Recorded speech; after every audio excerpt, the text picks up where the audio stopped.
جیسا کہ ابھی سہیل صاحب نے بھی آپ کو بتایا کہ آج 370 کی سنوائی ہو رہی ہے سپریم کورٹ میں، اور ہماری پارٹی بھی اس میں انٹروینر کی طرح سے مداخلت کر رہی ہے کیس میں. اور آپ جانتے ہیں کہ جو سپریم کورٹ ہے یہ نہ صرف جموں کشمیر کے لوگوں کے لیے بلکہ جو ملک میں اس وقت حالات ہو رہے ہیں، جو منی پور سے لے کے ہریانہ تک پورے ملک کو نفرت کی آگ سے جلایا جا رہا ہے، سپریم کورٹ ایسے میں آخری امید بچی ہوئی ہے. اور جہاں تک 370 کا سوال ہے، نہ صرف جموں کشمیر کے لوگ یا ملک کے لوگ بلکہ پوری دنیا کی نظریں اس وقت سپریم کورٹ پہ لگی ہوئی ہیں، کیونکہ ساری دنیا جانتی ہے جموں کشمیر ایک مسلم میجورٹی اسٹیٹ ہونے کے باوجود ہم نے 1947 میں دو قومی نظریہ یعنی مذہب کی بنیادوں پہ تقسیم ہونے سے انکار کیا اور ایک جمہوری سیکولر ہندوستان کے ساتھ ہاتھ ملایا،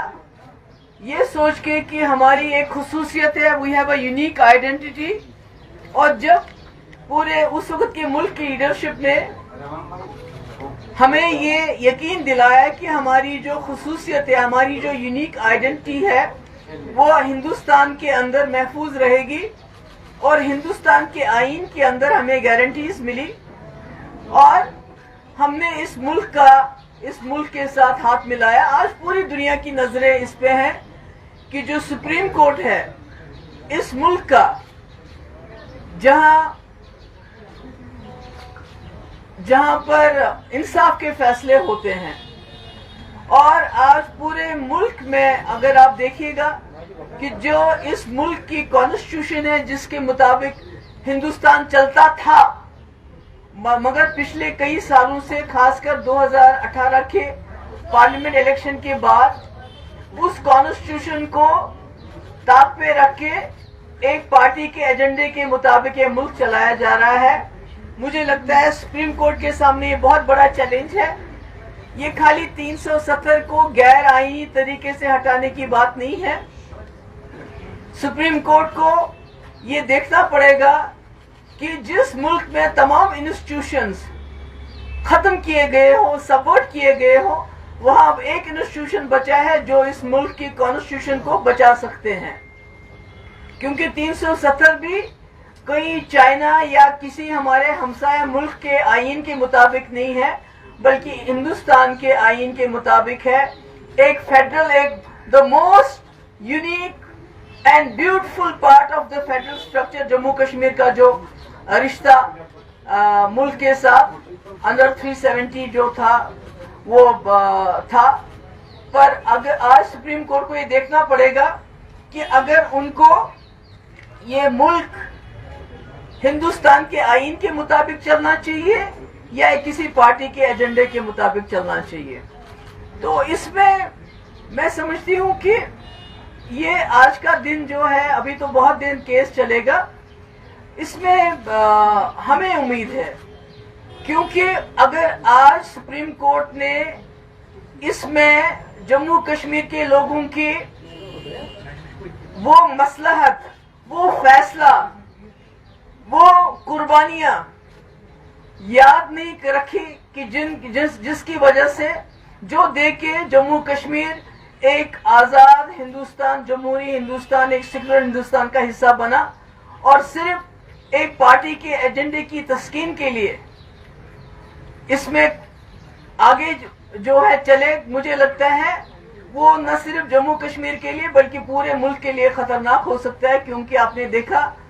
جو بی جے پی کی جماعت ہے وہ نہ صرف اپنی بروٹ میجورٹی سے اس ملک کے آئین کی دھجیاں اڑاتی ہے پارلیمنٹ کے اندر، جو 2019 5 اگست کو ہوا، جس وقت جموں کشمیر کے آئین کو تہس نہس کیا گیا، بلکہ جو سپریم کورٹ کی رولنگز ہے. ہم سپریم کورٹ سے کچھ نہیں چاہتے ہیں.